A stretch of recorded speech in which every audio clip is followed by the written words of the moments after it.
పనసకాయతో బిర్యానీ చూడండి. ఇంతకు ముందు పనసకాయతో బిర్యానీ చేస్తానని చెప్పాను కదా, ఈరోజు చేస్తాను చూడండి. ఇలా కట్ చేసుకోవాలా. కట్ చేసుకున్న తర్వాత పనసకాయని చిన్నగా ముక్కలుగా కట్ చేసుకోవాలి. లోపల జిగుడంతా తీసేసి చూస్తున్నారు కదా, కటింగ్ అయిపోయింది. ఎలా కట్ చేసుకున్నాను మీకోసం ముదురైపోయింది కాయ, కానీ మీకోసం చేస్తున్నాను పనసకాయ బిర్యానీ. చిన్నగా బిర్యానీ ముక్కల్లా కట్ చేసుకోవాలా. గింజల నోడు తీయకూడదు. ఇక్కడ నుంచి తీసుకుని వెళ్ళి దీన్ని బాగా ఉప్పు కొంచెం పసుపు పొడి వేసుకొని బాగా కడగాల జిగుడు పోయిన దాకా. అలా క్లీన్ చేసుకొని పక్కన పెట్టేసుకోవాలి. చూస్తున్నా కదా, ఉప్పు వేసుకున్నాను. తర్వాత దాంట్లో కొంచెం పసుపు వేసుకున్నాను. పసుపు వేసుకొని బాగా కలిపెట్టి కడిగేసి క్లీన్ చేసుకున్న తర్వాత ఒక దబర్లో పెట్టేసుకొని ఉప్పు కొంచెం వేసుకొని తర్వాత పసుపు వేసుకొని బాగా ఉడకబెట్టేసుకోవాలా. ఉడకబెట్టుకొని బాయిల్ అయిపోద్ది. బాయిల్ అయిపోయిన తర్వాత దించేసుకోవాలా. ఇక్కడ దాకా ఒక వీడియో పెడతాను. నెక్స్ట్ వీడియో కోసం మీరు వెయిట్ చేయండి. నెక్స్ట్ వీడియో ఏమేమి మసాలాలు ఏమేమి కలుపుతాను అన్నీ ఉంటుంది. అదే ఇంట్రెస్ట్గా ఉంటుంది వీడియో.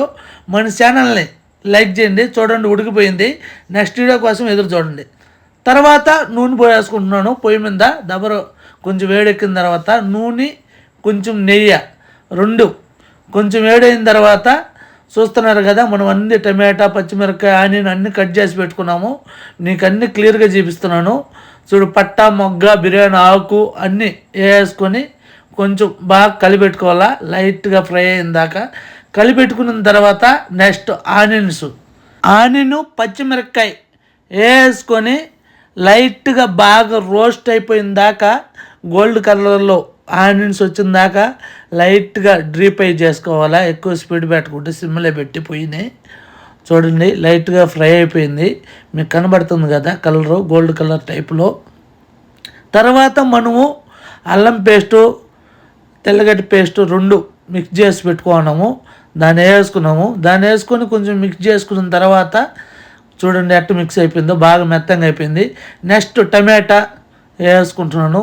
టమాటా బాగా ఫ్రై అయిపోయిన తర్వాత పుదీనా వేస్తే బాగుంటుంది టేస్ట్. పుదీనోడ వేసుకుంటున్నాను.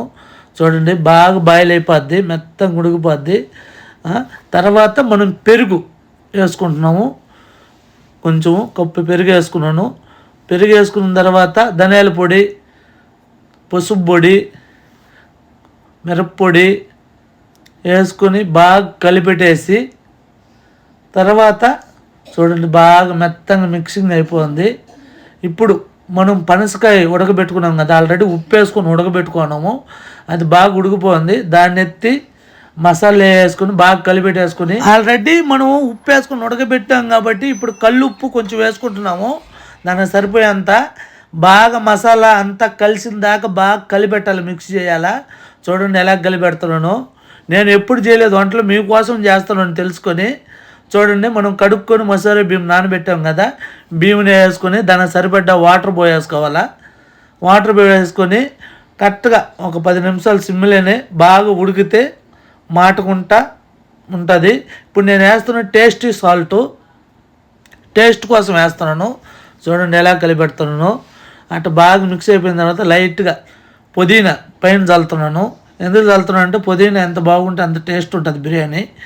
నీకు ఎలా చేసినాను ఏందనేది క్లియర్గా మీకు చూపిస్తున్నాను ఫ్రెండ్స్. మీకోసం అది పనిగా చేస్తున్నాను. మన వీడియోని లైక్ చేయండి, షేర్ చేయండి. ఆనియన్స్ లైట్ రోస్ట్ చేసుకున్నాను, అది పైన లైట్గా చల్లినాను. ఫైనల్గా బిర్యానీ ఎలా ఉంటుంది మీకు మూత తీసి చూపిస్తాను. చూడండి ఫ్రెండ్స్, చూడటమే మీరు అదిరిపోతారు. చూడండి ఎంత కలర్ఫుల్గా ఉంది బిర్యానీ. మనం ఆనియన్ రోస్ట్ చేసుకున్నాం కదా, ఆనియన్ లైట్గా చల్లినాను. ఇప్పుడు కొత్తిమీర పైన చల్లుతున్నాను. చూడండి ఎంత కలర్ఫుల్గా ఉందో. మనం ఏం కలర్ కలపలేదు, అంత నీట్గా చేశాను. భలే వచ్చింది బిర్యానీ. చూడండి ఫైనల్గా ఎలా ఉందో. చూడండి టేస్ట్ చేసి చూపిస్తాను. ఇలాగనే మనం చేసిన బిర్యానీ మనం తినకముందే కొంతమందికి పార్సల్ చేసినాను. ఎందుకు అనుకుంటారేమో, నువ్వు తినిన తర్వాత చేసేదాం, ముందుగా పార్సల్ చేశాను కాబట్టి మనం చేసిన బిర్యానీ ఎలాగ ఉందో కాబట్టి మనం తిని చూపించాలి. కాబట్టి బిర్యానీలోకి పెరుగు చట్నీ, చికెన్ చేరువ బాగా టేస్ట్గా ఉంటుంది కాబట్టి రెండు చేశాను. చూడండి చికెన్ చేరువ కూడా తినేసి ఎలాగ ఉందో టేస్ట్ అనేది మీకు చెప్తాను ఫ్రెండ్స్. మనం చేసిన పార్సల్ పేదవాళ్ళు ఆడ సోలగాడు ఉంటారు, వాళ్ళకి అక్కడికి ఎత్తుకొని పంచుతాను మీకోసం. చూడండి చాలా చాలా చాలా ఏడుగా ఉంది కానీ తింటున్నాను. చూడండి పార్సల్ లోడ్ చేసి పెట్టేసాను, చూపించాను కదా మీకు. చూడండి బిర్యానీ ఎట్టుందంటే మటన్తో తిన్నట్టుంది. బిర్యానీ గింజోడ అంత మెత్తగా అంత స్మూత్గా ఉంది, భలే టేస్ట్. పనసకాయతో బిర్యానీ మీరు ఎంతమంది చేస్తున్నారు, ఎంతమంది తిన్నారు కామెంట్లో పెట్టండి ఫ్రెండ్స్. ఇలాంటి వీడియోల కోసం మన ఛానల్ లైక్ చేయండి, షేర్ చేయండి, సపోర్ట్ చేయండి, సబ్స్క్రైబ్ చేసుకోండి.